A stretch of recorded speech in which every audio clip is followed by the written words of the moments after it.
Example 3, welding is the most common way to permanently join metal parts together. Welders wear helmets fitted with a filter shade to protect their eyes from the intense light and radiation produced by a welding light.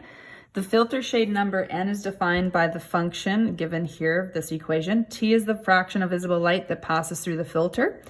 Shade numbers range from 2 to 14, with the lens shade number of 14 allowing the least amount of light to pass through.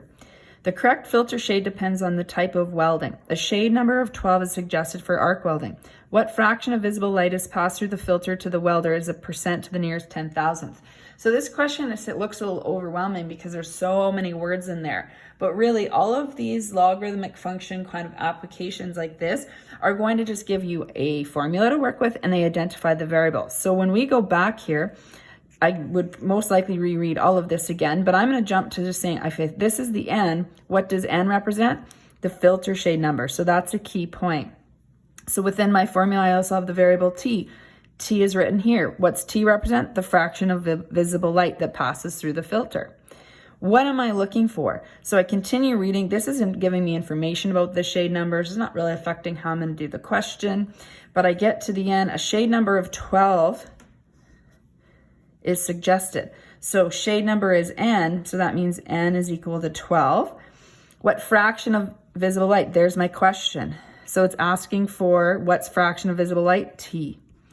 So it's a lot of words for me to just say that you're given N is 12, find T. But that's exactly what we're gonna do.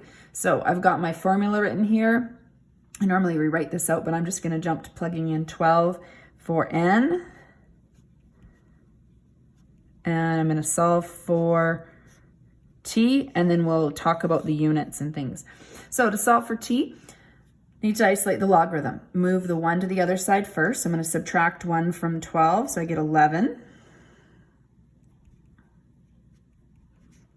Divided by 3. Now I can look at this as 7/3 and divide that off, but I like to do it in 2 steps. Most of us want to clear the fraction, so we would multiply both sides by 3, or think about it like cross multiplying. Either way, you'd get 33 is equal to 7 times negative log T. So again, how you show that is a little bit up to you.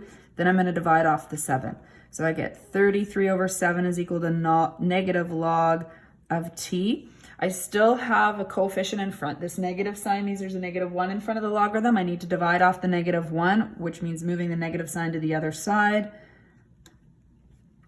So I get negative 33 over 7 log T. So I've isolated the logarithm. Now I'm going to put it in exponential form to evaluate. So this is log base 10.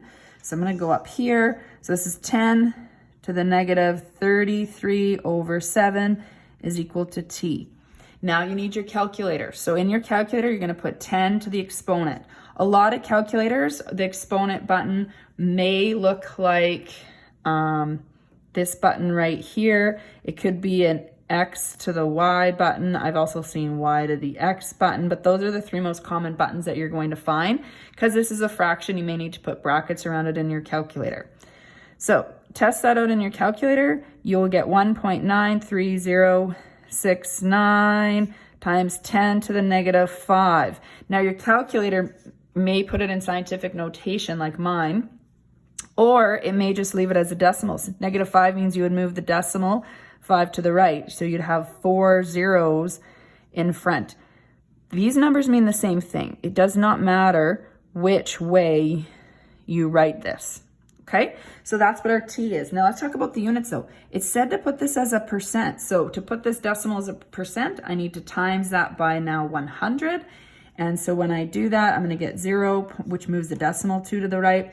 0.0019, because it says nearest 10,000, that's 4 decimals, because if you round it up too much, it would look like 0% of visible light passes through the filter. So again, lots of words are in this question. What you need to practice in these logarithmic functions is just identifying the variables that you want to plug in and being able to solve those log equations based on the variables given.